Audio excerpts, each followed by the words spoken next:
Deep in the heart of Kathmandu, Nepal, you'll find a thriving population of Tibetan Buddhists.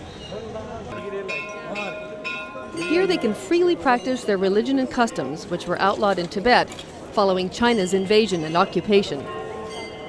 This area, called Bodha, is famous for what's said to be the world's largest stupa, or monument.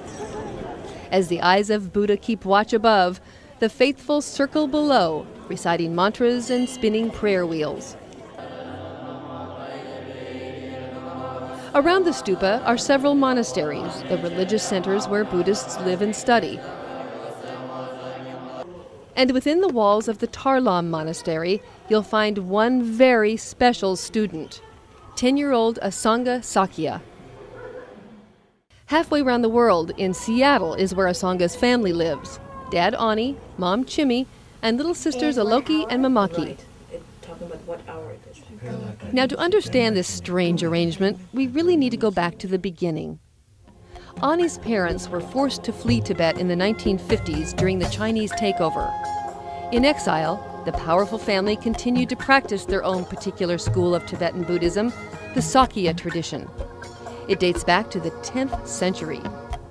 Their highly respected teachers, known as lamas, are born into their leadership positions, their lineage holders by blood. We Tibetans, it's a tradition to have one of your family members, your offsprings, especially your oldest son, join the monastery. And it's a custom, it's an honor to have that. But Ani, raised in the U.S., studied law, and none of his other 4 brothers became lamas either. Then along came Ani and Chimmy's firstborn, Asanga. Would he be the one to continue the Sakya lineage? It's amazing. Before he was even 3, he memorized many texts. When Asanga was just 3, the family made a pilgrimage to India and Nepal. The little boy showed an intense interest in everything Buddhist, the holy sites and the rituals. He knew where we were from that prayer, and he would act in such a manner. This is something you would expect from an adult. And he was not only just doing prayers, but making offerings. Then we realized he's not just an ordinary person. Little Asanga even got to meet Tibet's exiled leader, His Holiness the Dalai Lama. I think I met him 2 or 3 times. And the first time was in Dharamsala when I was 3 or 4 years old. He wanted to see me and he said, "Come here." As a son born into this family, Asanga inherited the right to become a spiritual leader, a lama, and thus continue the Sakya lineage. But the decision to leave home and study in faraway Nepal would have to be up to him. Without his interest, it wouldn't have been possible first.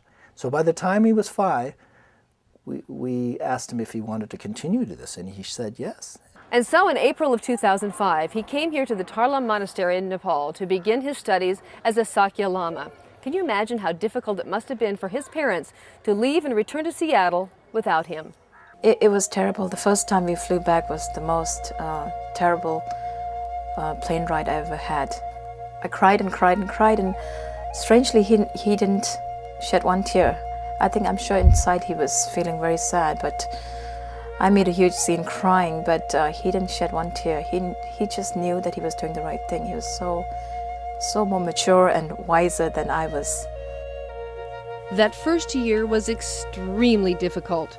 Friends and co-workers questioned Ani and Chimmy's decision. That day, people go, "Who are you? What are you doing? What are you doing with your son?" They think it's ridiculous. How could you do this? There are people who say, who ask, "What's wrong? What's wrong with you leaving your son out there like that?" And then there are also people who actually seem to understand. In Nepal, though, this revered leader in the making is hardly alone. Yeah. His Eminence Sakya Dunsei Asanga Vajra Rinpoche has the constant loving attention of 3 very devoted teachers. Here, Asanga is called Rinpoche, a term of respect which means precious. He dispenses blessings from a gilded throne. His private quarters are filled with ornate gifts and treasures. He receives only private tutoring. But it is hardly a cushy life. His highly regimented day starts at 5 a.m. and goes all the way until 9 at night. And then from 7 o'clock to 7:30, I have to do exercise and I do the Manjushri's prayer. Then from 3:15 to 4:30, I study Chinese. It takes a special person to adapt to it, yeah? and he has great stamina. Teacher Martha Ambrose says Asanga studies 6 days a week. Math, science, Chinese, English, religious history, and Buddhist ritual. 狗咬 降下 上下 He's a brilliant student. But I had to ask, was being here his idea or his parents? from both of us, but mostly me. Is he happy here?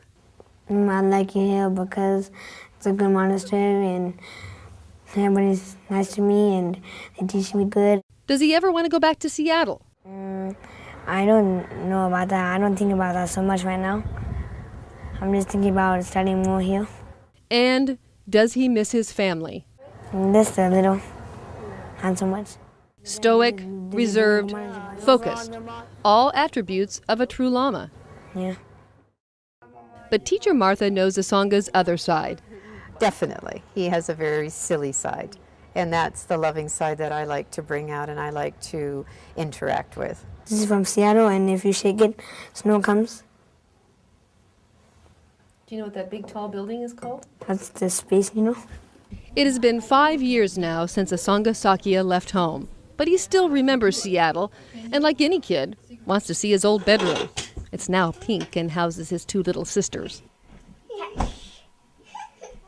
This is my yabla, my father. and Family here's- members here's my may be mama, far here's my away, mother, but they and remain then near and here's dear me to and Asanga's Anoka. heart. And certainly one of the year's highlights is their annual visit to Nepal to celebrate his birthday. He was a very mature person to begin with, but each year we see that he's grown more mature, and the way he speaks with people, the way he deals with people. When he sees his little sisters, he's back to being a little boy. As soon as he sees them, they just hold, right at the airport, they just hold hands and lead each other away, play games, and it's like they've never been parted. They only see each other once a year. But every time, Ani and Chimmy ask their son if he wants to stay or come home. You have choices. Are you happy here in Nepal, or would you like to go back to Seattle? And he's very clear that he wants to continue his studies in Nepal. Asanga's advanced studies will eventually take him on to India. His parents know that he may never return to Seattle. Yet they believe the right decision's been made. We knew that we had to think beyond ourselves, our selfish individual sense, because we knew that we would be so happy to. I mean, what father wouldn't want his firstborn or first son and mother as well to have that child grow up with them? And I look forward someday to receiving teachings from him, because he'll be a great scholar, a great teacher, a great leader. But he'll never stop being their little boy, and they'll never stop missing him. I'm so proud of him. Always so proud of him.